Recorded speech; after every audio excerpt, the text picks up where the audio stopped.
بسم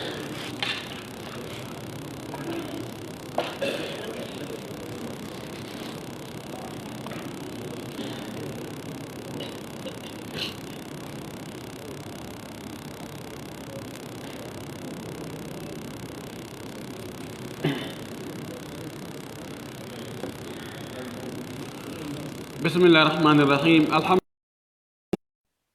لله واستنى بسنتهم وسلك طريقهم إلى يوم الدين. اللهم لا علم لنا إلا ما علمتنا إنك أنت العليم الحكيم. اللهم علمنا ما ينفعنا وانفعنا بما علمتنا وزدنا علما. اللهم اجعل علمنا حجة لنا لا حجة علينا. رب اشرح لي صدري ويسر لي أمري واحلل عقدة من لساني يفقه قولي. قال المؤلف رحمه الله: واعلم أنه لم يجد زندقة قط إلا من الهمج الرعاء أتباع كل ناعق يميلون مع كل ريح، فمن كان هكذا فلا دين له. قال الله عز وجل: فما اختلفوا إلا من بعد ما جاءهم العلم بغيا بينهم وهم علماء السوء أصحاب الطمع والبدع. واللي فيهم yo Allah yurmi mo yurmina karama ko ɓe wattida e maɓɓe yurmina en fo imo ŋerma ha joni fi ɓe yimɓe majjinoɓe majjuɓe wonɓe etade kadi fino majjere nde yaajira. O wi ɗo: wa'lam, andu an musidɗo julɗo, an ɗaɓɓitowo goonga, an ɗaɓɓowo gandal, andu annahu ko haani andude kon lam taji zandaqatun qat, naafigiyagal yaltugol diina arali haynde wotere illa min alhamaji, sona e yimɓe ninalaniɓe. hamaj e ri'a ko gootum. ri'a'u ko yimɓe tun ni tun ɓe tawata heeda hay nokko, yimɓe ɓe heeda hay nokko, ɓe tawata ko ni woni sifa maɓɓe on, ko atba'u kulli na'iqin, jokkoɓe kala ko ooli, kala ooliɗo. na'aga sanan ko luukugol no mbabba en na'agal himaru, ko kala sonkuɗo, kala waɗɗo hito ɓe jokka, kala ka gidi gidinni ɓe jokkata ɓe. He darana ɓe no ɗuuɗi, ayi ko waɗi ɗon. yimɓe ɓe ala gandal, ala kaɓe yiltito ɓe darta ɓe eɓɓidira ko ɓe yi kon, e ɗum ɗon ɓe anda so tawi ko ɓe yi ko ɗum ko goonga kana goonga. yamiluna ma kulli rihin, kala hendu wifunduɓe wiyada e muɗum, no wiyete noon ko huɗɗatal, ko huɗoɗatal. yamiluna ma kulli rihin, kala hendu ɓe oñoda e mayru, kan wifiri o ɓe yara noon. arɓe wowli o ta no weli ɗengal, awa no wawi mabbinde, no wawi wadde koma ɓori wiyagal, ɓen he awa ɓen he allahu akbar, ɓen ala ko wowlali ɗo. woɓɓe kadi aroya wowla contraire ɗo no ɓen he awa noon ɓeeɗo sifa ɓeeɗo hari ala, min sikku no ɓeeɗan ɗumanni ko arɗo wowli o, ko arɗo sakkitiɗo o ko on yaadi e maɓɓe. faman kana hakada, mo wayi tawi ko ni, fala dina lahu, hara oɗo mara dina koy. qala allahu azza wa jalla, allah teduɗo mawɗo ɗon o wi: fama ikhtalafu, ɓe luutondirali, fanda ɗo ko alyahudu ɓe ɓen, illa min ba'di ma ja'ahumul ilmu, sina ɓaawo gandal ngal ari e maɓɓe, ɓaawo ɓe heɓi gandal, bagyan baynahum, bewre tun wonde hakkude maɓɓe. ɓeeɗo ko ɓe majji koye hoore gandal, ɓe luutode hoore gandal. no woodi woɓɓe goo joni noon si jogiiɓe gande ɓen tawi ko ulama usu'i, ko anduɓe bomɓe, si ɓe luutodiri joni noon hamaj e ru'a ɓe jokka ɓen, mo ɓe fecca ɓe, o ɓe moɓa konu. yimɓe ninalani ɓen no anduɓe ɓen feccori tun, kamɓe kadi ɓe hara ɓe feccike. ɓe jingana ɓeeɗa jokka ɓeeɗa ɓe jokka ɓeeɗa kala siñcuɗo fedde kala adduɗo ide kala yaltinɗinɗo laawu o heɓa jokkuɓe no o taway no woodi ɓe annda ko faala annda ko jokkata ala e mabadi tabutuɗi tawa kañum ɗum ɗo no wi mi wuuray ɗo maaya hoore ɗum ɗo ala wahum ɓeeɗo yeddondirɓe ɗo ɓaawo gandal ari e maɓɓe kono gandal ngal fewnaali ɓe holli ɓe haqiqa o wi ulama u suu'i ko ɓe woni karamakoɓe bonki ɓen karamakoɓe bomɓe ashabu tama'i joomiraɓe tama'uji wal bidayi e bidawuji joomiraɓe faaleji tama'uji no faala tu heɓude gonngel kala ka gonngel heɓorta hiɓe wakkili si tawi ko yeeyigol diina muɗum si gonngel heɓo hiɓe wakkili si ko yeeyigol teddungal muɗum e makko bayagal muɗum e dambe mum hiɓe wakkili yo gonngel heɓotu ɓe sinca bida'uji fi moɓugol yimɓe ɓen e hoore ɗum ñaama ɓe hamaji ko yimɓe ni subhanallah si tawi annduɓe ɓen hulaali allah ɓe waɗay ɓe annda ɓen ko ɓe faala o ɓe waɗay ɓe annda ɓen ko ɓe faala o yehi haa yo karamakojo ar tawa taalibaɓe muɗum inna yo taalibaɓe mum ɓe yaltu ka galleji muɗum ɓe naata ɓe waɗa barki ka galle ɓe wonda e ɓey nguura nden ɓe jeenida e maɓɓe ɓeyna ko waɗugol ɓe barki ñongilendi barki lum mene waɗande ɓe barki allah bonni kim barki ɗo ani ɗum ɗo hara oya no weltori noon tawa jongal ɗe no welti hande karama ko en ko kamen woni sonnaɓe no welti ɓiɓɓe maɓɓe no welti ko honno watta ɗum ko majjere karama ko ɓen si ɓe hulaali allah ɓe waɗa yimɓe ninala ni ɓe annda hay hunde ɓen ko ɓe faala o si tun ɓe weeɓitani ɓe wonde awa ɗo aljanna on ko sa waɗi ɗum ɗo si heɓa ko hayta on tigi waɗa ala yehi haa tawi ndiyan ɗan karama ko jon lotto ɗan e nokkeli goo ɗan ko sabu moƴƴo heɓortama mbuuɗi buyi so tuttiɗen tutaɗe ko cikodirteɗe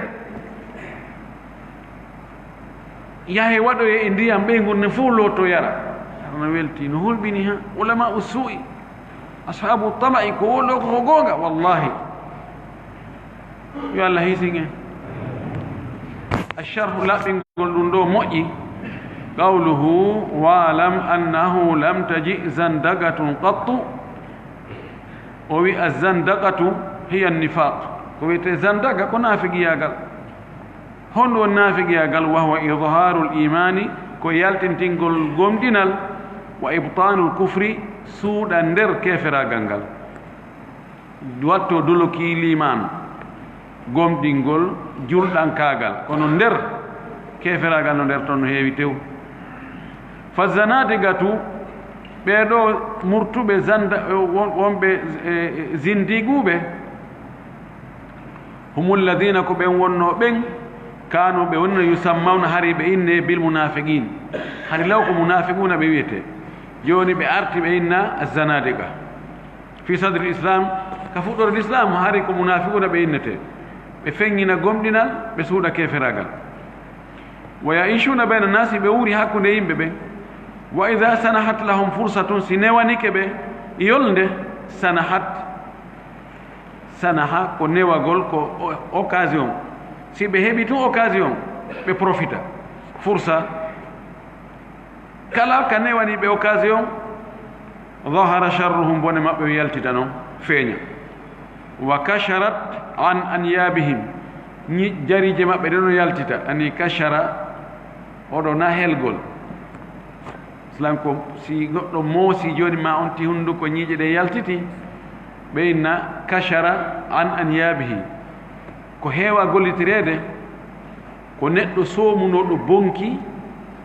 tawa ko fi kulol o soomiri bonki kin kulol ngol iwata noon o yaltintinna noon bonki makko kin ande ko kaari noon ni wonde anduyeji bonɗi goo no ronke yaltintinnede ɓay hendu wi forɗon ɗum ndu newnata fewn ɗon yoɗi anduyeji bonɗi yaltude si tawi noon wi foyi hendu goo doole heɓike joni sabuji heɓike onti yaltintinna noon ko suurno ko nder ɓe inna ha kachara an yabihi o yaltini noon joni ñiiƴe makko ɗen haari mo wombi hunduko kon goɗɗo anda ko molfo goɗɗo anda ñiiƴe ɗen kono ɗe way ko jariije ko seeɓuɗe ko duttuɗuɗe awa yaltiti noon joni si ɓe heeɓi occasion tun ɓe heeɓi doole ɓe andi joni ɓe wawi yaltinde boneji maɓɓe ɗin hara goɗɗo mara feere awa on tuma tono ɓe yaltintinna ɓe yaltina bone maɓɓe on ضد الحق بنيدي غونغا كان واهلي يمبه غونغا كان كما هو موجود في زماننا الان ونودum woniri non e o zamanu men do harishiya ben ko bako fampo be woni ka الان كشروا عن انيابهم ضد اهل السنه ضد الحق بابي سيكي be bi do na joni be yaltintini joni ako kambe woni hombe joni ɓe wona e radio ɓe inna muawiya ɓene lanatullahi alayhi lanatullahi alayhim hum yimɓe bonɓe ɓen jogiiɓe piɓle bonɗe ɗen fannin goonga on no mari doole ko yoɓe suuɗo ɓe yaha nder ɓe waɗa ko mooƴi ɗin watta kon sora nder lafa si ɓe fuɗɗama yi'ede fi maɓɓe tun ɓe suuɗa hoore kadi si ɓe anno joni ɓe heeɓi doole ɓe heeɓi sabuji on tuma ndo ɓe yalta ɓe nawa ko menen ni hombo mari feere qawluhu illa min alhamaji arriai atba'i kulli na'iqin yamiluna ma'a kulli rihi yani dahama annas ini yani ɓaleri yimɓe ɓaleri yimɓe ɓe ani jama wingin yattabi'una kulla na'iqin hiɓe jokka kala ooliɗo kala nodduɗo awa menen kadi do awa mo jokki men ɗo awa menen kadi do haray ɗo awa menen komin wondi kon nasama kala ko Allah holli men ɓe jokka neɗɗo mo anda wallahi metta ɗaynude ɗum karama ko ɓe no foti hulde Allah wallahi wota noddu yimɓe ɓen e ma fiya teddu an fiya heɓu ma nodda yimɓe ɓen e mawɓe ma menen ko menen woni kaari en noddu yimɓe ka defte Allah e ka sunna nelaaɗo accidaɓe noon hannde kadi mo be e wakkilare mum si talibajo on wakkilike rewgol Allah huuli Allah ɓuri karamakojo on Allah yiɗa mo ɓuri ko yiɗi karamakojo on wallahi ɓayen fof ala wonɗo denɗan Allah ala wonɗo keynan Allah ala wonɗo ɓiɗɗo Allah en fof piɗen fota ko ɓurɗo hulde Allah o inna akramakum inda Allahi atqakum ko ɓurɗo on hulde Allah o Allah ɓuri yiɗude idan ko yimɓe sa yi nelaɗo sallah sallam Allah fowlinimo o noddayi o mawnine ko ɓay hay sahabaɓe wonde siɓe nogoyna ana abdoullahi faqulu abdoullah la tatruni kama atrati nasara almasiha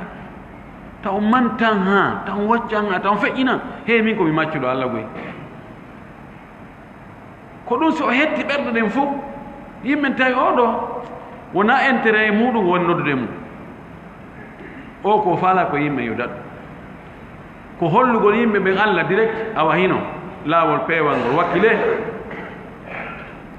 kono jooni e karamakoɓe on ti janginaga en ta janngoy noon nokku goo hannde kadi mi newnanama a janngoygol nokku an a jangi a yaɓuri gande a jangi ko gande aduna ɗen fof Allah yo fawga kulli dhi ilmin alim kala gandu no woodi gandu ɓurɗomo janginmo ko marɗa kon ko annduɗa kon accitamo yo kadi o janga nokku goo o ɓeydoyo ko ɗum woni Sénégal kamɓe fuutatoro ko heewi kon haray talibajo on ɓuray karama ko mum ko waɗi o janga e juuɗe karama ko makko hawgayna o ɓaari alluwal onno ngal o jango e juuɗe o ɓaari alluwal ngal o jango e juuɗe o ɓaari alluwal ngal na haray o heeɓi ɓuyi haray o ɓuri goto maɓɓe kala enen si wona no Allah udditinni joni a yaha janga seeɗa e juuɗe karama kojo o janngintama ko andi kon fof o inna yo mi accu sakkere fi ñande goo si tawi a waɗoylan ko metti mi andide wonde a ƴettano fowgoy a heɓali ko woni e juuɗe makko kon fof o wiyama ta janngo e juuɗe goɗɗo hannde kadi yoni no ɗum ɗo minen haray gasi wona gandi ɗuɗu ngi woni soobe an kadi jannginoya goɗɗo ɗuyta seeɗa on ɗon kadi janngina goɗɗo ɗuyta seeɗa neɓatere lanni ko ɗum wallahi sinano Allah heɓɓitori en ni hari Fuuta Jallo fayre lutti inde nayi komi andi mon e wolde koy pellet Fuuta Jallo fewndo ceerno Saad mo Dale fewndo ceerno Samba Mombeya en ɓen ko ganduɗo ɓe molnaɓe bindi maɓɓe ɗin ko ɓe walli fi ko yoni seede ko ɗum yen jogii wiyeteɓe Tirmijiyu ko imamu Tirmidi innitira a innitirta goɗɗo sina harɗa andima haari on tumati gandal no woodi Fuuta Jallo ko yoni yot ko Fuuta Jallo janngini Fuuta Tooro ko yimɓe Fuuta Jallo ga immi fulɓe Fuuta yay jooɗo e Fuuta Tooro toon uddi to nduɗe kono sabu ɗuytagol ngol lontagol ngol waɗaka honno wiyete sharia inne sa lontoto goɗɗo yo taw haɗa fota e makko gandal ko yo taw tun ara ɓay ko ɓen on tigi halas yehi hay fayde lanni sabuna sa ƴetti fe on ɗo ni mukhtasaru Khalil wiyeten lawal e thani nden e magamatul Hariri sittu shu'ara a yayi e karama koɓe Fuuta Jallo ɗo harna janngoɗo Fuuta Tooro de wonama Fuuta Tooro janngoɗo Fuuta Tooro kadi janngini hara ko janngoɗo niveau ga on tun fe on ɗo a jindida e majjo ko neeɓi si heɓoya wawɗo janngindema wawɗo janngindema de komi wol tan koko mi anndi idan no hawni ha tayib o wi jooni noon karama koɓɓe ɓe waɗi yimɓe ɓen balorre ɓe sendi yimɓe ɓen o wi la yadruna ɓe annda ayna yettajiwna ko honto ɓe fewtata ko honto ɓe yarata ɓe annda no noddirato no noddirato arega ha menen ɗo a ɗo si Allahu jaɓi hara menen ɗo ko men woni kaari ɓe kaari en waɗay ha yimɓe ɓe annda ɓe weema amma ahlul ilmi amma yimɓe gandal ɓen ahlul rusuhi yimɓe tabutuɓe e gandal ɓen dembuɓe e gandal wathabati tabiti e hoore goonga kan fa innahum no ɓeeɗo yattabi'una alhaqqa ɓe ko jokkata ko goonga fala taghtarru bil kathrati wota ɗaynitordey ɗuuɗugol jokkuɓe hunde yo ha goɗɗuno ɗon jama wi komi yiɗon kon ta ɗum ɗayne dey sina ɗum aran chinois ɓen koɓe jokki on ko ɗum woni sooɓe o wi kathrati ahli sharri ɗuuɗugol yimɓe bone qala taala allah toɗon o wi wa in tuti akthara man fi l ardi yudilluka an sabilillah si a ɗoftike ko ɓuri ɗurde kon e yimɓe leydi ndin wonɓe ka leydi ɗo ɓe majjinte laawol allah ngol ɓuri ɗurde kon ko alqur'ana ko heewi kon si ari actar ko ɓuri ɗurde kon tawa ko ŋiñore woni yeeso ɗo tawa na sooɓe wa ma yuminu actaruhum billahi illa wa hum mushrikun al ibratu biman ala alhaq tata ko yee on ko wonɗo e hoore goonga o walaw kana qalilan hay so tawi ɓe wonɓe hoore goonga koɓe seeɗaɓe qala taala allah to ɗon o wi kam min fi'atin qalilatin ghalabat fi'atan kathiratan biidnillah wallahu ma sabirin no foti fedde fanɗunde nde foola fedde ɗuuɗunde e duŋa e allah no wondi e muññiɓen ɗo ko o manti ko fanduɓe ɓen ɓay ko ɓen woni hoore goonga ko ɗum abdoulah ibne masud o innayi o inni wonɗo e goonga hay si ko gooto kanko woni jama qawluhu konngol walli fi ɗon ka wi faman kana hakada fala dina lahu alladi yatadabdabu on mono denge dengen noon tukolo wiyta denge dengen no waɗa yaha yiltito laysa lahu dinu omara dina wonde haray mo ɗa wonde himo ɗa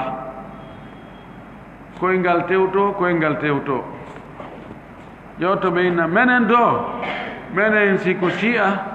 siko sufiya siko sunna menen fof min anda ko hombo woni e gonga menen do yo ɓuttan men tun ono mari diina o anda ko woni kon siko gonga majjere jahal woni no tawa ko halfinaɓe diina e nokkuji ɗuuɗuɗi ko ɓe woni wolde ɗum menen do wota sonke tun wota he terte mo ɓeyo jokku ko jokki ko fof fottoyay la ilaha illallah wiiɗo alqur'ana ko woni alqur'anare nde jogiɗen ɗo nden fenanno nder to goɗɗo ɗuyta toon on noon ka fokkitiron e wiiɗo alqur'ana fopp ko gonga ko daron allah no timmitis ɓen ɗon ɓe fottoyay oy fottata few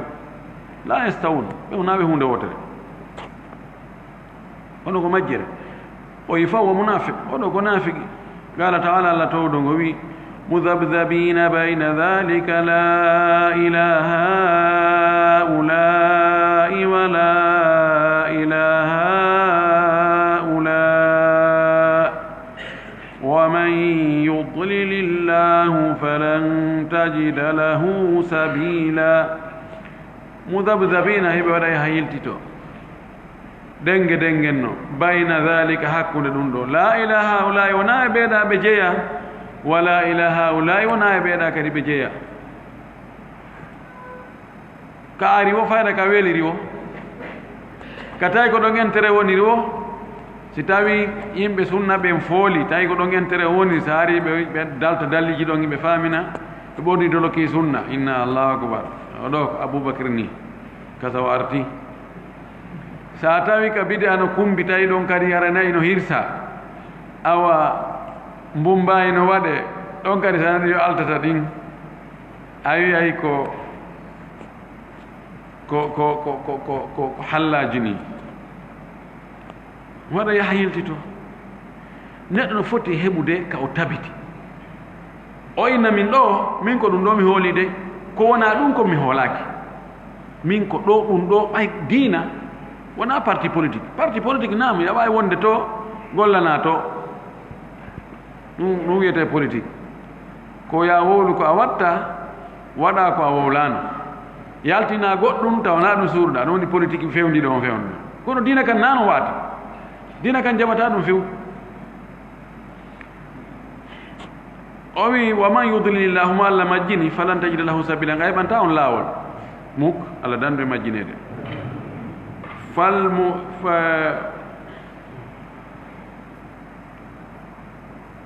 falmudabdabu hada laysa lahu din wonɗo almutadabdibu falmutadabdibu fotno e wonde falmutadabdibu wonɗo e waɗa yaha yiltito laysa lahu din o wona dina woodi woɓɓe ko maslaha on ɓe jokki kala ka intérêt on rewni ɓe ɓe wakkili qawluhu konngol makko o wi قال الله عز وجل فما اختلفوا إلا من بعد ما جاءهم العلم بغيا بينهم فهم لو اختلفوا استير بلوتون درينو عن جهل قاي مجره تهانت المصيبة مصيبة فويقترنو هويينو تهانت هرن مصيبة هوي هرينو البلاء ونكو سيدة ولكن اختلفوا وهم يعلمون kono ɓe yeddondire horeɓe andi tewi ɗo ko ɗo albala on woni hiɓe andi kono ɓe honno wasi ɓe yeddondiri sabu maslaha hande si on daari ko wona yeddondirede kon ko heewi kon tawan no woodi goɗɗo ngo ko finde miɗo fiɓi ɗum ɗo ɗa fiɓi ko lundi ɗum ɗon en fotta kono ko ɓuri ɗuɗde kon a tawa yeddondireden ko maslaha wona e ndaarede somi tawtiɓe ɗo hare teddunga koye mannuɗa kon iwi simi waɗi ɗum ɗo hara ɓeeɗo talibaɓe fof ɓe yeehi simi waɗi joni mi ala e wadde no heewi ɗon noon no ari hay jamiyaji no ari hakkude karamokoɓe wiyeteɓe ko yimɓe sunna fo no nder tongoy na en sappo ka woɗɗi accen ella aji ɗin kadi no nder ga yeddodiri buy no ari ɗo tawa ko sabu maslahaji wona wigol ko fi aqida on tumde wallahu almustaan li annahum muttaba'u hawahum sabbe jokku mbeleɗe maɓɓe faktala fu ɓe luutodiri tawi ko welata oɗa ko welata oɗa intérêt ji oɗa ɗin wona intérêt oɗa kaka tanaji oɗa ɗin woni ɗon tonoji oɗa ɗin woni wala wittaba'u al-haqqa sibe jokkino gonga lattafagu be fottayno wajtama'u be moɓondira ɓe wona e hunde wotere qala ta'ala allah towɗo mo wi wa'tasimu bihablillahi jami'an wala tafarragu jogite diina allah kam ɓoggol allah ngol on fop wota on sirtu diina allah kan ɗo ɓoggol allah ngol ko faada ko diina allah goonga ha kan diina ka nelaaɗo e sahaba muɗum wonno e mum kan har nan nodditagol ngol tun wota on sertu kadi noon sertugol ngol moƴƴa ko ɗum loyni julɓe ɓen hannde peccoy woni ba'suhum baynahum shadid har nde woni joni hakkunde julɓe ɓen fa ida kanat mukhalafatu lhaqi an jahalin si tawi lundagol goonga kanko majjere addi ɗum fa hadihi yurja ɗum ɗo harayno jorta anta zula nde iwata ñande go ñande ɓe andoy o on tumati yeddodal ngal iway lundagol ngol iway amma ida kanat amma so tawi lundagol goonga kan woni an ilmin koye hoore gandal on tino andi fa sabun zawaluha harayno satti ittugol ɗum goy li anna allaha azza wa jalla aw li anna allaha jalla wa ala sabu allah tedduɗo towuɗo on yaqulu himo inna ومن أضل ممن اتبع هواه بغير هدى من الله كهم بمجي ها هوتي جوكو دو فالي مون توانا هوري بيوال لأو جوكي رفالي أون هراكو بيوال إمون غالك الله كو جوكي كو فالي وونكي ماكو كنتو وتفا وندي دو نفيوي كو الله يمير دون ما الله يمير كونو باي وونكي ماكي دون نويلامو entere makko on to himo jokki ɗum ɗon hombo majji ha hewti o ala la ahada adalla minhu ala majjuɗo hewti o ɗo wa qawluhu taala e konko to ɗon ka o wi fama ikhtalafu illa min ba'di ma ja'ahum al-ilmu baghyan baynahum ɓe luutondirali sina ɓaawo gandal ngal ari e maɓɓe ko ɓe luutondiri ko sabu bewre hakkunde maɓɓe yani ko faani ɗo bani israil ko ɓeeɗo makhtalafu an jahali ɓe luutodiral sabu majjere de ɓe jannguno wa innama ikhtalafu an hawan kono ko ɓe luutodiri ko waɗi ɓe luutodiri ko sabu mbeleede jokkugol ko welata wonki kon tawi noon ko welata wonkidirin kono serti wonki ankin no woodi ko ki faala ko wonki ma kin faalaka wonki ma kin no yiɗi ko wonki ankin yiɗa simo ɓe waɗi wonki mum kin ko ɗum woni yeeso muɗum ardi e luutondirede wa kadhalika man shabahahum min hadihi l umma ko noon kadi nanduɗo e ɓe alli e banu israila e ɗe mofte ɗo ɗe mofte ɗo kadi buy e mofte ɗen ƴetti ko attinoɓe ɓe ƴettuno ko dinaji luttuno ɗin yeddodirgol tawa yeddodiri ɓen hiɓe andi tetere ko woni gonga kan kono sabu intérêt ji ɗi waɗi ɓe yeddodiri mo ɓe noddi faade honno e fedde muɗum fiyo heɓu jama buy fiyo heɓu intérêt buy allahu lmustaan qala almuallifu rahimahullah واعلم أنه لا يزال الناس في عصابة من أهل الحق والسنة يهديهم الله ويهدي بهم غيرهم ويحيي بهم السنن فهم الذين وصفهم الله تعالى مع قلتهم عند الاختلاف فقال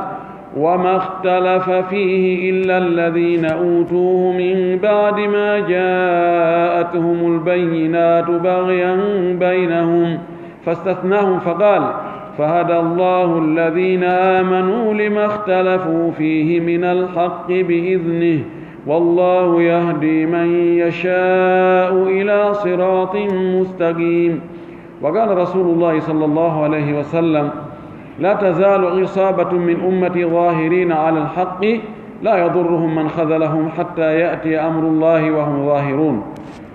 مؤلف ووي أندو يمبي بن seerata hara jamano e maɓɓe ɓen ko ɓe yimɓe goonga ko ɓe yimɓe sunna jama isaba ko jama ko dental sertata mulata tawa no woodi dental ɓen ko ɓe yimɓe goonga allah fewna ɓe waɗa ɓe sabu kadi woɓɓe goo feewa ɓen ko ni ɓe sifori allah wurnitiray sunnaji nelaaɗo ɗin sabu maɓɓe ɓe ara ɓe tawa sunnaji accitanoma ɓe immintinna ɗi ɓe wurna ɗi ha yimɓe ɓen anda ɗi jokka ɗi wowta ɗi ko ɓe allah sifi fi kala heɓe fanɗi sanga lutondal ngal ɓay Allah wiɗo ɓe yimɓe ɓe luutondirali e goonga kan sina ɓe okkaɓe gandal ngal ɓaawo dalilji kadi ari sabu bewre wonde hakkude maɓɓe entereji o yitintini ɓeeɗo o inni Allah noon fewni ɓen gomɗinɓe e ko yeddodira ko o fewni ɓe holli ɓe goonga kan e dungaye makko Allah no fewnamo o muuyi fewnugol o fewnamo e laawol feewugol foccingol ngol nelaɗo sallah sallam maaki kan kadi o wi mofte ɗen o wi sertata e ɗe mofte makko no toon jama hiɓe yaltiti hiɓe feeñi hiɓe woni e hoore goonga ko goɗɗo lorrata ɓe sorta ɓe koyɗe hadala ko sañjugol ko sortugol koyɗe ko fallugol ko goɗɗo fallata ɓe ɗum lorrataɓe few yani ittataɓe e ko ɓe woni kon mula ɓe fes haa tuma yamirore Allah nden ari tawale hiɓe tabiti e hoore ka goonga ɗo ɗum ko yamirore Allah nden ko hani dargal ngal daragol ngol o wi wooday luttuɓe jama e mofte makko ɗen ɓen ɗon no e hoore goonga fii goɗɗo goo mo jeyaka e maɓɓe soñjiiɓe tampiniiɓe falliiɓe lorriiɓe ɗum ittataɓe e ko ɓe woni ko mukko haa tuma Allah addoyi yamirore mum nde char qala o wiiɗo waalam ay taallam ayyuha almuslim ko an yo julɗo anndu janngu wa ya talibal ilmi ko an yo ɗaɓɓowo gandal anndu andinoɗa jannga anna alhaqa yabqa wonde goonga luttay wa yabga alayhi man waffaqahu llahu heddo e hoore goonga kan mo Allah hawrindinni littibaihi jokkugol goonga kan mahama kasuratil fitanu no fitnaji ɗuuɗiri o kala no fitnaji ɗin ɗuuɗiri kono Allah waɗay hara goonga kan no lutti yimɓe mum no lutti wa mahama hawala al a'da'u kala wo no ayɓe ɓen etori hawala ko etagol kala no ayɓe ɓen etori an yaqudu ala alhaqi nde ɓe mulata goonga ɓe gayna goonga kan wa ahli e yimɓe goonga kan fa innahum no kamɓe la yastatiuna dhalika ɓe mara feere ɗum li anna allaha subhanahu yahmihi sabu Allah sena e woodi e makko woodanimo o hiwa e goonga kan kama qala taala won Allah to ɗo ngo wiiri noon inna nahnu nazzalna dhikra wa inna lahu lahafidun menen ko menen cippini nde alqur'anare menen min reenay nde wa kama qala taala won Allah to ɗo ngo wiiri noon kadi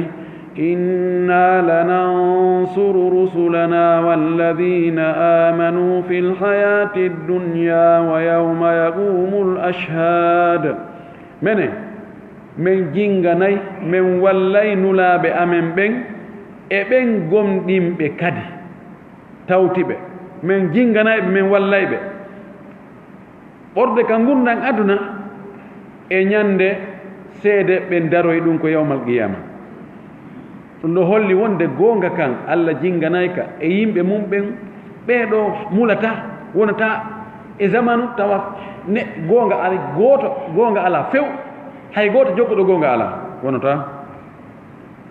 wa qala nabi sallah sallam la tazalu taifatu min ummati ɗaɗo maki seerata fedde jama e mofte anden alhaqi hiɓe hoore goonga zahirina hiɓe feeñi la yadurru lorota man khalafan on lundiɗo ɓe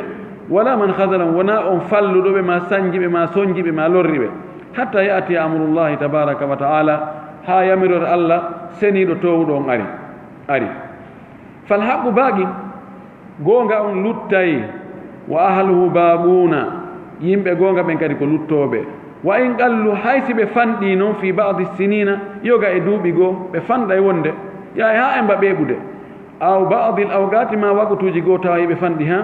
fa inna allaha la yudayi'u hadha alhaqa abada Allah yeebata ka goonga ɗo fooma hara no wodi toon awdinin hara no lutti walakin yajibu ala man tamassaka bi hadha alhaqi kono no waɗɗi noon wonande jogitiɗo o goonga ɗo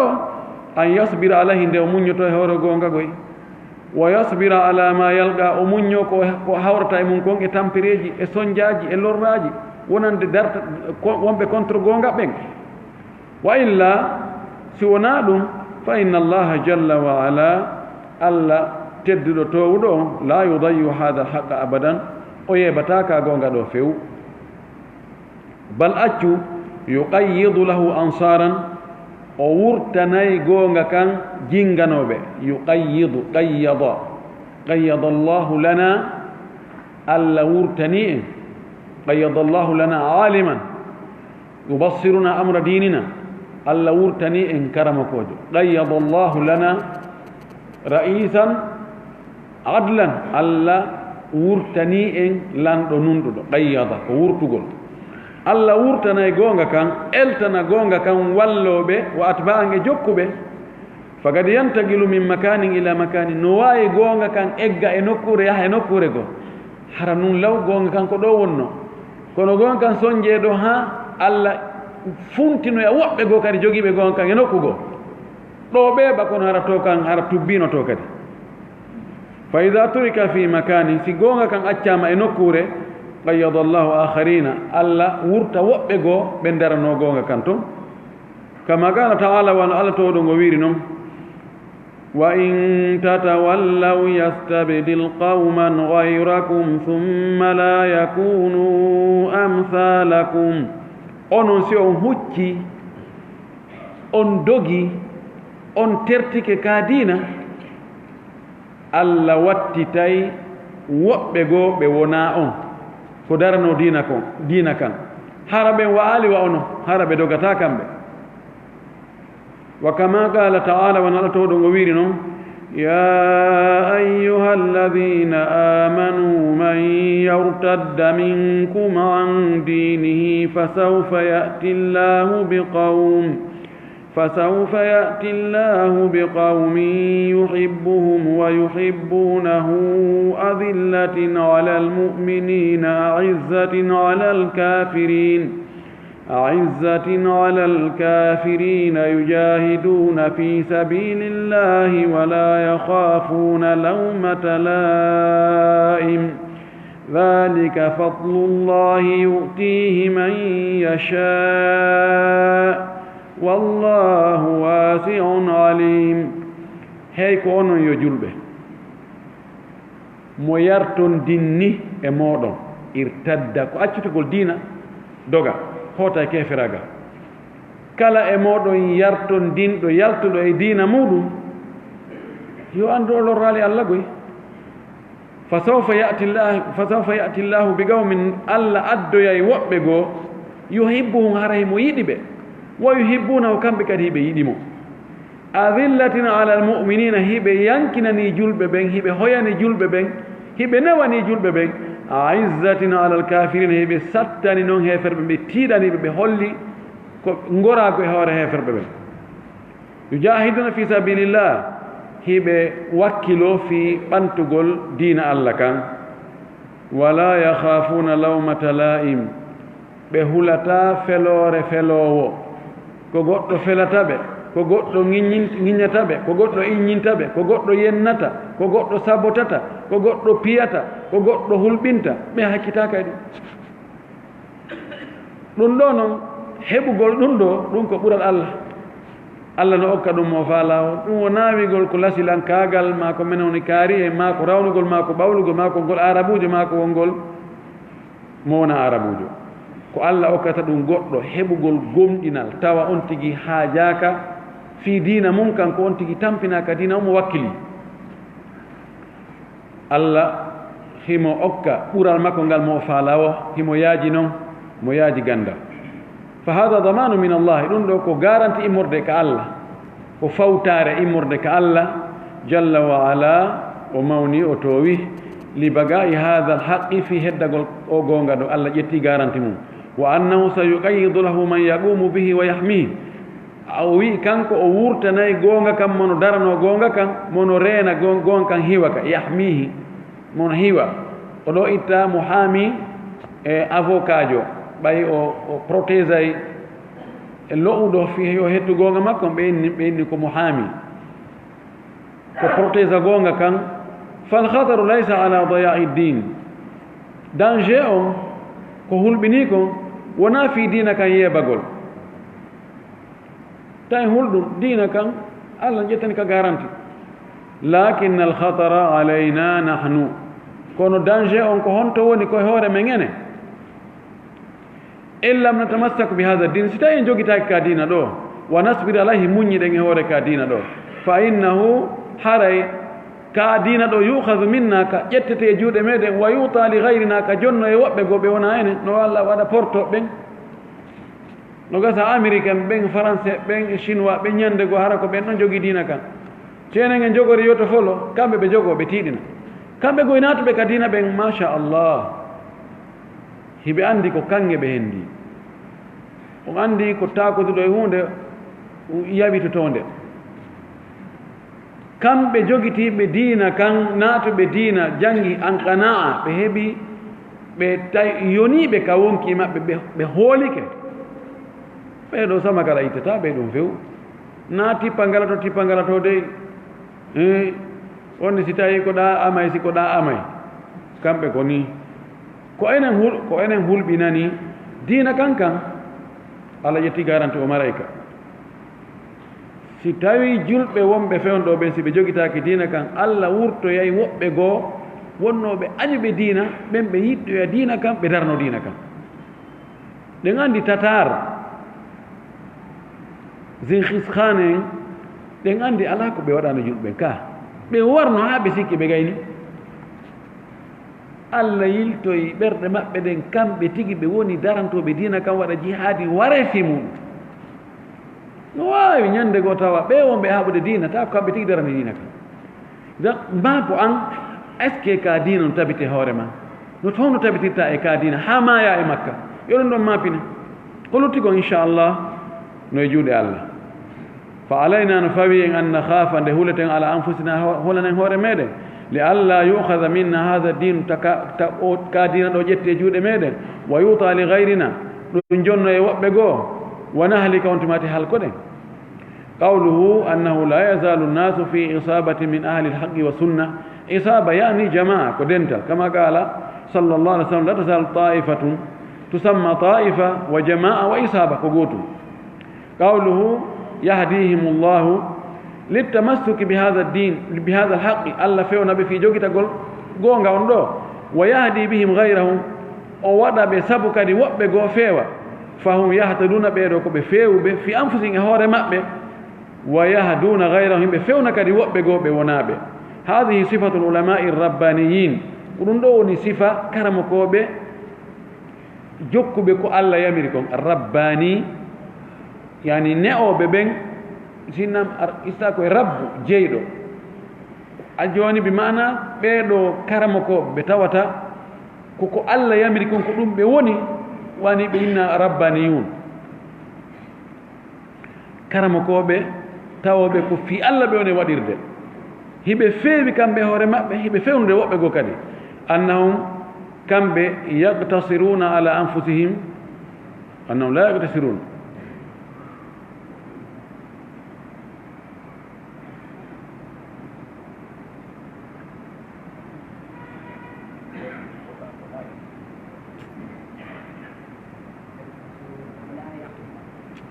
لا يقتصرون فرنون أنهم لا يقتصرون كن دوا وند أنهم كم لا يقتصرون على أنفسهم بحتى تأهور ما بتون كم في بيوانغال بل أجوا أيضا كدي يدعون غيرهم إلى الحق هي بنودة بونا بكغونغا ويبصرونهم به بحلا بغونغا كان ويهدونهم إليه بتندنا بفيونا بفادة غونغا كان بمعنى أنهم يرشدونهم إليه hiɓe tindina fewna yimɓe faade e goonga wa yuwaddihunahu lahum hiɓe feŋŋinana ɓe goonga kam yani ɓe hattata to wonde kamɓe jooni min ɓay mi feewi min so Allah jaɓi mi etto min no mi feewira no mi wonira moƴƴo no mi wonira julɗo no mi tabita hoore goonga na ɗum ɗon tum ɗum ɗon taw ko ɗum fuɗɗortegoy ko ɓe fewnata hoore ma ettoɗa ha wona e hoore goonga kam ɓay arabu mi wi faqidu cheyin la yutihi mo ala hunde okkatande ko ɓe taw an tigi an karama ko jonta ettoɗa feewa an e hoore ma tabita e hoore goonga wona nunɗuɗo wona moƴƴuɗo jikku wona on tumata noon ƴettuɗa noon ta hattuɗo nde ko heɓanɗa hoore ma ɗo yiɗani ɗum yimɓe ɓen kadi ƴettuɗa noon ɗum ɗo woni ulama ul rabbanin kamɓe ko ni ɓe wayi qawluhu wa yuhyi bihim sunana ay assunana annabawiyata bada an durisat wan dafanat ɓeɗo Allah wurnita e saabu ɓe karmakoɓe ɗo sunnaji nelaɗo ɗin ɓaaw hari durisat ɗi hiɗɗi ɗi rappi wan dafanat ɗi surrike dafnu ko irugol tawi ɗi irama batte majji muli iyatake fes hande kadi no woodi sunnaji goo hara ko pellet nelaɗo waɗino kono ɓay ɗi wayrama waɗede e nokkeli go yimɓe finino tawi ɗum anda ɗum kañum few prim poncon sa waɗi ɗin ko ɗum e dinani kadi ani mulino mutino hiɗɗino Allah waɗa ɓeeɗo sabu ɗum ɗon wuura noon fa innahum no ɓeeɗo yab'athuna hay ɓe immintinna ɗin sunnaji wa yuhyuna ha ɓe wurnita ɗi hadi tariqatu ko ɗum woni laawol maɓɓe ko ɗum ɗo woni laawol maɓɓe ngol kamɓe annahum yuhyuna sunana ɓe wurnita sunnaji ɗin wa yumituna al bid'a ɓe wara bid'aji ɗin sabuna kala ka sunna wuuri hara bid'a maayi ɗon kala ka sunna maayi bid'a wuura ɗon koni kanji ɗi ko lontoniroji wa yujaddiduna hadha ad-dina hiɓe heyɗintinna ka dina ɗo hatta yauda kama unzila ala muhammadin sallllahu alayhi wa sallam ha dina kan arta wonta wano ka cippinirano e nelaɗo noon na wonde ɓe heyɗintinna heɓe adda hunde heyre ko hiɗɗuno kon ka dina ko yeggitano ko ɓe artira ha dina kan wonta wano woni noon fewlaɗo sallllahu alayhi wa alihi wa sallam fa fi kulli fatrati min alzaman kala dumuni e nder zamanu on yabathu llahu li hadihi l umma allah imminanayi ɗe mofte ɗo man yujaddidu laha dinaha mono heyɗintinnana leñol ngol ɗon diina mum kan yanfuuna anhu hiɓe riiwa e diina kan ɓe woɗɗintinna diina kan ɓe hoɓɓita e diina kan ɓe pottina tahrifa alghalina waylutugol ɓurtimɓe ɓen tahrif ko woñugol itta no woni noon watta noone goo ghalin ko feƴƴintimɓe ɓen feƴƴintimɓe wonde ɓe kawi ano sappo ɓe waɗayno ko noogay tahrif wantihal al mubtilin e nandintinnugol bonnoɓen intihal nahal ani ko kopiyagol intahala wona joni intihal adno misal muɗum intihal joni wono karmakoɓe goo ma famɓe faminɓe ko karmakoɓe goo lahum bidatu musjatum ɓe mara fayda e hunde ɓe falano holde onde koɓe karmakoɓe ɓe yaha ɓe ƴettoya haala e juuɗe karmakojo e deftere goo ɓe salo sappade ko honto ɓe ƴetti ɓe adda ɓe ɓe woola ɗon ɓe famina ko kamɓe wooli hara kaɓe ƴoogi ɗon woɗɗa ɗo wiyete intihal intihal mubtilun bonnoɓe ɓen ɓe yaha ɓe ƴettoya e diina sunna ɓe sansa on tumati ɓe waɗira no yaadirta e doloke maɓɓe on noon e faale maɓɓe on ɓe baka to ɓen no darale andu hadise goo no ari awa nela sala sallam no maaki hunde kaari ɓe naɓira ɗum ha yara ka ɓe faala ɗon tawa hiyo ka bindere ko kañum kono ka calɗina kañum yani ko hoore nagge singoya e ɓanndu buutori ɗum woni intihal wa ta'wil al jahilin e waylugol firoji woɗɗitiiɗe majjuɓe kadi ɓe ƴetta e wano aya ma hadis ɓe naɓa ɗum ka woɗɗi ɓe firira ɗum ɓe nawa ɗum ɗo kadi dow haray ko ka alqur'ana woni ɓeeɗo heyɗintinnoɓe sunna on ɓe si ɓe ari ɗiɗo fof ɓe pottinayi no woodi woɓɓe ko sunna on ɓe jogiti kono kamɓe feƴƴintinni ɗum ɗo woni tahrif alghalin ɓe na arte ka laawa noon on feƴƴiti on ƴawoyi dow cippe seeɗa woɓɓe go kadi no yahi ley no haɓɓiti ko premier tun dogirte onon kadi are dow woɓɓe no haɓɓiti ko 5e tun ko ñoƴƴugol haa ka tappi so ari nokku si ngay kan woodi a ɗuyta seeɗa sina ɗum moƴƴa joni noon mo jaddi ɗum si ɓe ari ɓe ferena fof ɓe régila ha tawa e naɗa feƴƴitirta naɗa feƴƴitirta ɗum koye ɓural allah hada fadlu min allah ɗum ko ɓural imorde ka allah azza wa jal fa kam ta'arrada hada dinu no foti ka dina ɗo ko heɓi weeɓitori e ɗi tanaji nambaraji no heewi wala yazalu kono dina kan sertata gaddan hika hecciɗi hika heyɗi kama unzila wona ka cipponno ala muhammadin sallllahu alih wa sallam bi kitabihi sabu deftere ka dina ɗum ko alqur'ana on wa bi sunnatihi e sunna ka dina ɗum ko sunna sallllahu alih wa sallam o dina kanko hawrodiri e piiji buy yimɓe bomɓe majjinoɓe foti kono ha joni dina kan no lutti mono faala rewde Allah noon nelaɗo rewirno Allah noon ha joni no woodi référence mum ka alqur'an e sunna on no ɗo alhamdulillahi Allah yo tabintino e hoore mum lam tataadda yadun alayhi bitaghyiri jungo yawtali hewti ɗiɗo ɗiɗi fi waylugol ɗi jungo hewtali alqur'an an waylugol mo itta ayeje go watta goɗɗe goo ina ɗum ɗo no satti joni ɗuyten ɗum no watten ɗo no newori wano defte luttuɗen heɓirno noon kama qala taala inna nahnu nazzalna dhikra wa inna lahu lahafidun menen ko menen cippini o alqur'an ko menen kadi hiwatamo ha huwa alqur'an ehino alqur'an o kama unzila ala muhammadin sallllahu alih wa sallam hemo wa'i ɗo hande wa ñande o cippi e nelaɗo lam yughayyar minhu harfun wahidun hay harfere wotere waylaka e makko enen yimɓe ala sunna ko ɗum gomɗinɗen khilafan lishia wa hada min hifdillahi lahu ɗum ɗo ko ɓay allah ko allah ko hiwinde ko haythu kanat il kutubu sabigatu e nokku tawa ɗum defte attinoɗo ɗen yustahfadu alayha al ahbaru walruhban no hunjineɗe marineɗe ɓeɗo ahbar e ruhban en e karmakoɓe maɓɓe ɓen Allah halfinnoɓe kamɓe yoɓe hunjo yoɓe maru o ƴettano garanti onde o marayde fa kanu yudayi'una kitabahum ɓe wonno hiɓe yeɓano defte maɓɓe ɗen wa yadkhulu fihi taghyiru wattabdilu wattahrif no naata e deftere nden waylugol e wattutugol e woñugol kama hasan litawrata wal injil wano tawrata e l'injil heɓiri ni illa anna allaha siwana tun allah takaffala huwa subhanahu bi hifdi hadha alqur'ani sona tun allah kanko subhanahu wa ta'ala o fawtike hewgol alqur'ana ɗo fala yajru'u ahadun an yughayyira minhu harfan wahida suusata yajru'u ko suusugol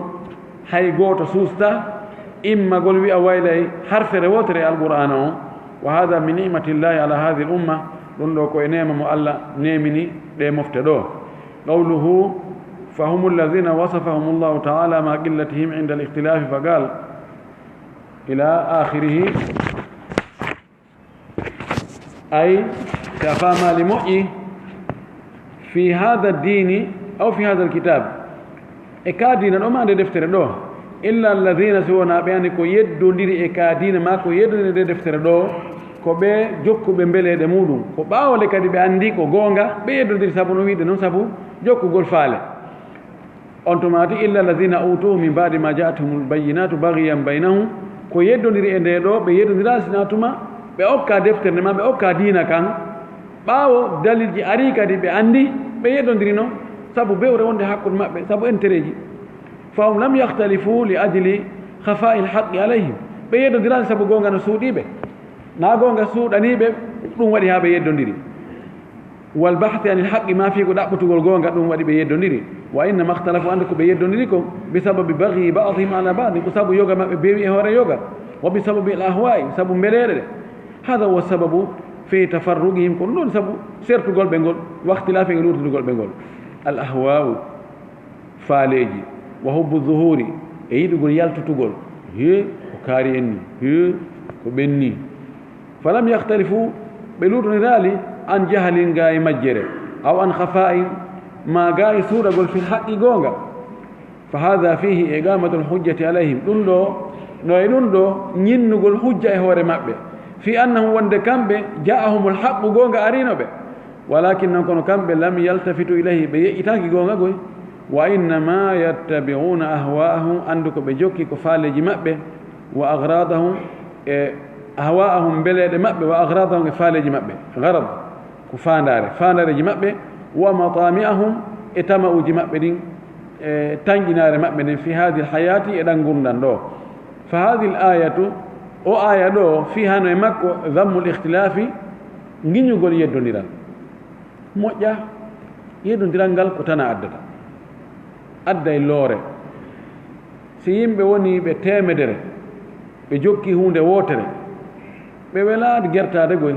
kono si tawii ɓe serti ɓe yani yaariɗaa ɓe yaariɗaa so ari anni hi ko onno wiiɗaa ɓeeɗa ɓen jok ɓen naa ɓe kelɗa mbiɗo faala yande maɓɓe jokke ɓen ɓe ɓay tum menen naa menen naaloore ari lo'ere ari wa anna alwajiba wonde ko waɗɗi kon an najtami'a ko nde hawteten mooɓondiren kono e hoore hon ɗum taɓan julɓe ɓen fof no fotti awa mooɓondiren wonen hunde wootere waɗen union tabiten en fof jogodiren ko ɗum hokkata en doole e hoore hon ɗum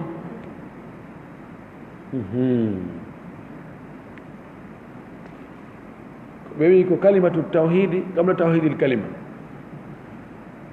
kalimatu tawhidi qabla tawhidil kalima al kalimatu lan tatawahhada biduni kalimati tawhid konngol julɓe ɓen wonata hunde wootere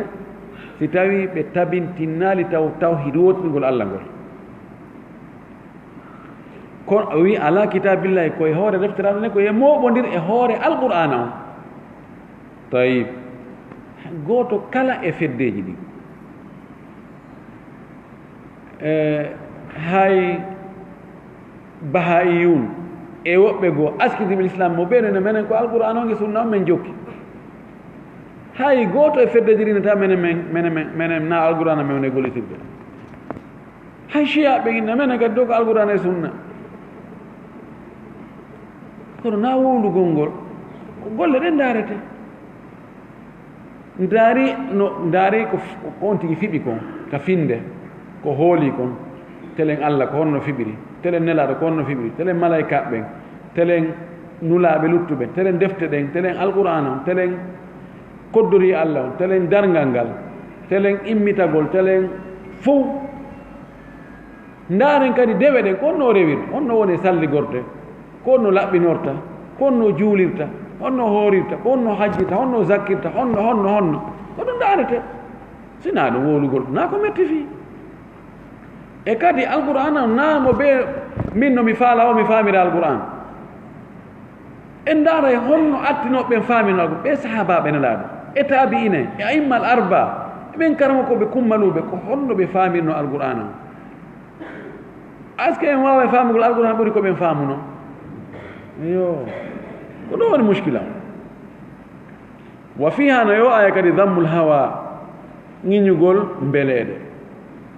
wa ragabati nufusi e faaleji wonki wa anna alwajiba ala almuslim wonde ko waɗɗi julɗo on an yakuna ittiba'uhu lil haqqi ko won hara jokkugol magol ko goonga o jokkir na ɓay miɗo faala ɓay no welanmi ɓay intérêt anno toon ɓay naforeji no e muɗum ɓay yo taw hara ko gonga wona neɗɗo mi ɓay kaarino toon salla jam min kadi do haramino ɗon ka kaari yahi wo ko ɗon mi yahata naya jingan a ɓay ko kaari wowli minen ko ɓen janngini men minen ko ɓen ɗum ɗono minen ɓen ko hunde kaari amen o woye ndaari ko ɓe wowli ko gonga haysi ko gaño ma so wowli gonga jokko gonga kam al ibra bil dalil bil qawli la bil qa'il wona wowlu ɗo si anda ko sayna ali maki kon o wi fa'arif rijala bil haqqi la tarif al haqqa bil rijal andir worɓe ɓen gonga kan inna o ko gorko puisque o no jokki gonga o ko gorko puisque ko woli kon ko gonga wo tawi gonga ko andirtaka ko worɓe ɗum ko gonga ɓay ko kaari wowli ko kamɓe maaki ɗum ɗum ko gonga ɓen koɓe maaki o ko ɗum iskin nano ko waɗɗi julɗo on ko yo jokku gonga kan wa in khalafa alhaqqa hawahu hay sino gonga kan lundike faale makko ko ni allah sifori ɓe kullama ja'ahum rasulun bima la tahwa anfusuhum fariqan kadhabu wa fariqan yaqtulun kala wo ka nulaaɗo addani ɓe huunde nde tawata wonkiji maɓɓe ɗin faalaka nden huunde ko onno ɓe watta fedde goo ɓe fenna ɓe fedde goo wurimɓe waray kala nulaaɗo arɗo yettini e maɓɓe goɗɗum tawi ɗum ɗon hawra e ko ɓe faala kon ima ɓe na he a fenay menen ɗum ɗo welata men few ma ɓe wara on tigi wuri annabi zacaria annabi yahya na ɓe warno ɓe kono andi sa sappade to ta école ni fof no fewti hen ga no woodi andoɓe pellet ko ɓe jokki ɗo alqur'an no tongi ɗum sunna no tongi ɗum no harmini kono ɓen a andule ɓay ɗo haray ɓay on tigi wowti ɗum ɗo ɓayɗum ɗo kadi ɗo koni haray ɗo on tigi ɗum ɗo welaafi accutugol welaafi accutugol ko goonga haray no ɗumanni kon noon ko goonga kon noon si on tigi yetti ko goonga kon noon haray kanko e ɓe attinoɓe haray ɓe nandigoy fahum yattabi'unahum fima wafaqa hawa'ahum ɓeeɗo yimɓe attinoɓe ɓe jokkayno annabaɓe maɓɓe en laaɓe maɓɓe ɓen kala ko ɓe wowlitayno hawrodiri e faale maɓɓe on mbeleɗe maɓɓe ɗen wama khalafa ahwa'ahum si ɓe addi noon ko lundi faaleji maɓɓe ɗin fa imma an yaqtulu rasulahum imma ɓe wara nulaaɗo maɓɓe on wa imma an yukadibu ma ɓe fennamo hadihi tariqatu l'umami sabigati lhalikati ko ɗum woni laawol moftali attinoɓe halkinoɓe ɓen falwajibu alayna alijtimau ala kitabillahi wa sunnati rasulih sallah sallam ko honɗum waɗɗi e enen ko moɓodirgol e hoore honɗum e hoore alqur'ana allah on e sunnan laaɗon sallllahu alih wa sallam wama kana alayhi assalafu assalih min alsahabati wattabi'in e ko wonno e mum kon attinoɓe moƴƴuɓe ɓen e monde sahabaɓe e heeduɓe ɗon ɓen walaw khalafa ahwa'ana haysi ɗum lundike noon faaleji men haysi lundike intérêt ji meɗen fa inna hada min maslahatina ɗum ko nafoore meɗen hare wattiba'una li ahwa'ina jokkugol en faaleji meɗen min madarratina ɗum ko e lorraji meɗen jeeya no gasa wonno hara lorra kan arata joni kono ko aroye janggo qala ta'ala allah towɗon o wi walaw ittaba'a alhaqqu ahwa'ahum lafasadati samawatu wal ardu wa man fihin si hara nun goonga kan jokki faale asama uji ɗin e leyɗele ɗen e kone majji kon fof bonayno si goonga jokkino faale hara haaju boni kono allah waɗi gonkan kan no goonga no tabiti qawluhu fastasnahum faqal فهدى الله الذين آمنوا لما اختلفوا فيه من الحق بإذنه والله يهدي من يشاء إلى صراط كان الناس أمة واحدة فبعث الله النبيين مبشرين ومنذرين وأنزل معهم الكتاب بالحق ليحكم بين الناس فيما اختلفوا فيه وما اختلف فيه إلا الذين أوتوه من بعد ما جاء هريم ko hunde wotere lawnu Allah immini nula ɓen a immini annaba ɓen hiɓe weltina hiɓe rentina hiɓe weltina ɗoftiɗo hiɓe rentina yedduɗo o cippinani ɓe defte fii goonga yoɓe ñaaw hakkunde yimɓe ɓen ko yimɓe yeddodiri kon e muɗum e hoore yimɓe yeddodiraali sina ɓaawo ngal gandal ari e maɓɓe ɓaawo diina kan ari ko ɓe waɗi ɓe yeddodiri ko sabu bewre wonde hakkude maɓɓe nden jokkugol faaleji ɗin e mbeleɓe ɗen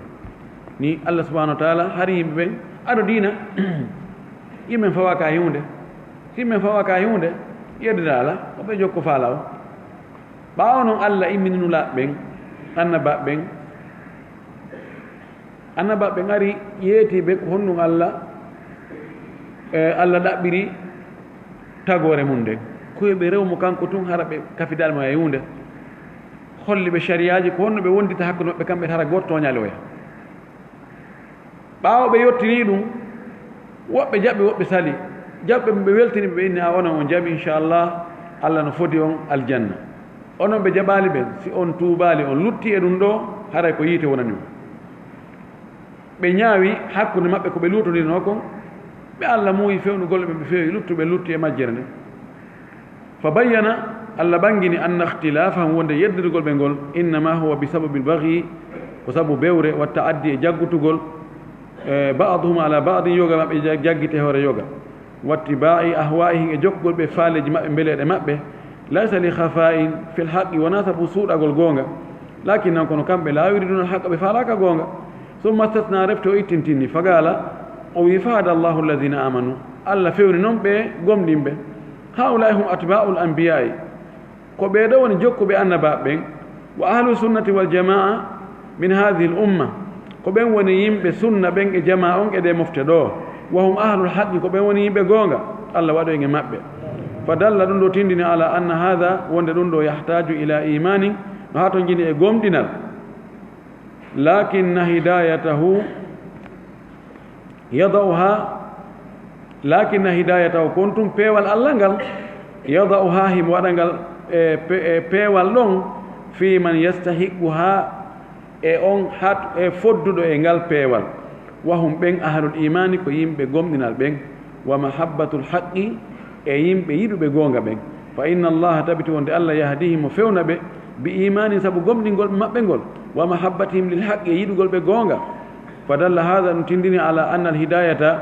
wonde peewal ngal laha sababu hinga jogii sabu wa huwa ɗulle al imanu ko gomɗingol wa mahabbatul haqqi e yiɗugol goonga wal bahthu anu e ɗaɓɓutugol goonga kan tawde yordina noon si allah mo allah muyeni feewgol o feeway a yiɗa e peewal ngal etoɗa kata katanoɗa ɗaɓɓita gomɗina kadi annda hi pellete ko goonga kan ko ɗum woni soobe ko peewal ngal ko ɗum woni ko dandata kon gomɗina ɗum ɗaɓɓita noon allah wallore noon e nder ɗum kono joɗɗa ina no min ko allah muuyi wo ko ɗum ka diina kan ɗum no marsa kono ka aduna ɗum marsata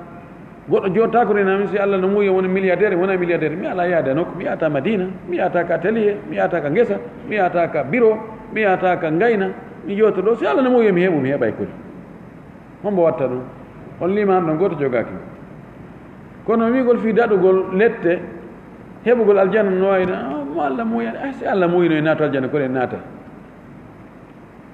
qawluhu sallllahu alayhi wa sallam la tazalu isabatun min ummati zahirina ala alhaqi la yadurruhum man khadalahum hatta yati amru llahi wa hum zahirun hada alhadith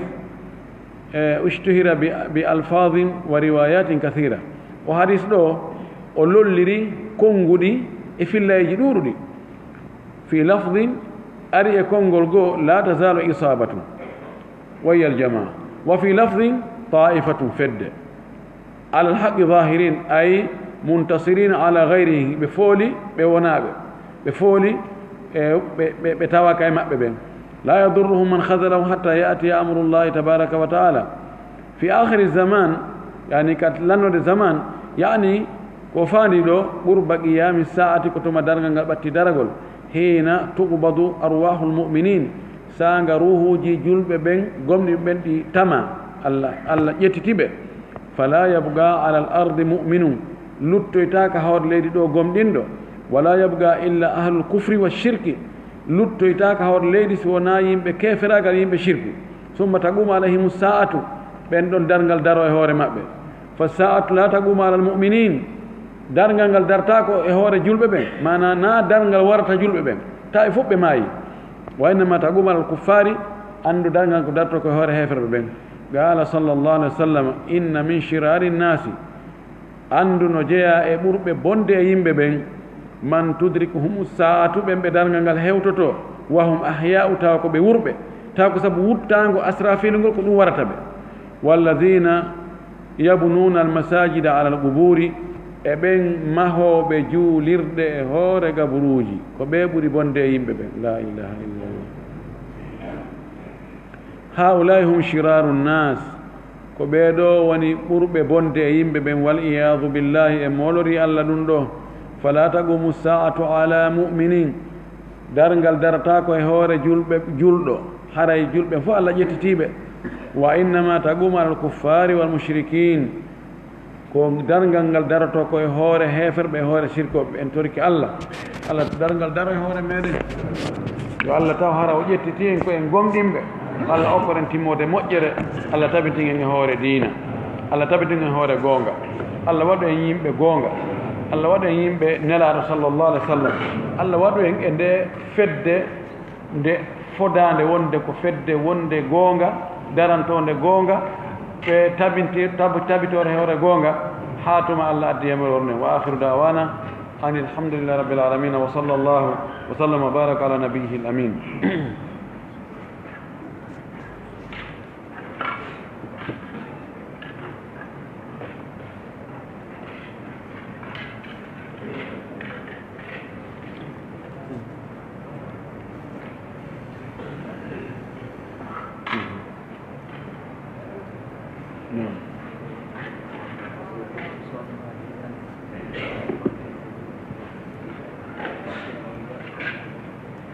woɓɓe landi ɗo si tawi reedu sonnajo yani e ƴiƴanno yaltude e makko so tawi mo wawi continde julde nden e hoore ɗum si tawi reedu ndu yanu tawi timmali lebbi nayyi formaki neɗɗo ko huyre yani ma ko heɓɓere ɗan ƴiƴan yalto jan ɗon kontotake ƴiƴan jibingol ɗan ɗon hatta o julda e majjan ɗan ko ƴiƴan ñaw amma si formike neɗɗo woni forme neɗɗo si reedu ndu yani ɗan ƴiƴan ɗon o juldata e majjan de ɗan ɗon ko ƴiƴan jibingol ɗan no wayi wa so tawi o jibinno bobo wurɗo ɓa woni forme neɗɗo ɗan ɗum haray o julta e majjan ha tuma ɗan taƴi matimi e balɗe capanɗe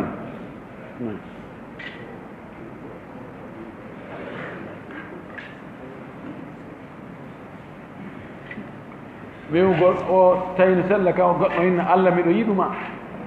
ngol konngol no selli no sella ka on tigi hinna miɗo yiɗi Allah yiɗen Allah hulen Allah yiɗen Allah sella